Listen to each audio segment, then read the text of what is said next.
Experiencing frequent Optus NBN dropouts? Let's diagnose the common culprits. First, understand dynamic line management. This system automatically adjusts your connection to maintain stability, often by lowering speeds if it detects issues. Try resetting your modem by unplugging it for 30 minutes to force a DLM reset and a potentially better profile. Next, consider noise interference. Electrical interference that disrupts your signal. Ensure your modem is away from other electronics and use shielded cables. Finally, a bridge tap, an unused wire connected to your line, can cause signal problems.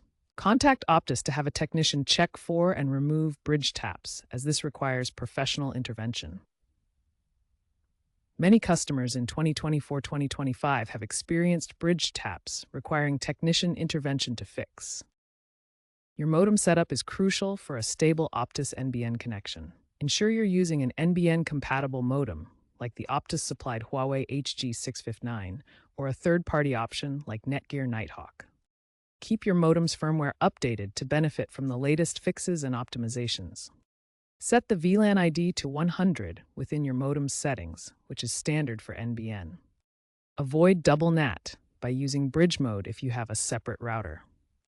Optus offers automated diagnostic tools in their app and online portal, allowing users to self-test for issues without technician visits. With Optus shifting focus towards FTTP and NBN aiming for 90% FTTP coverage by 2030, consider upgrading to fiber for a more stable and faster connection. Keep an eye out for advancements like AI-driven diagnostics and self-healing modems that will further minimize dropouts.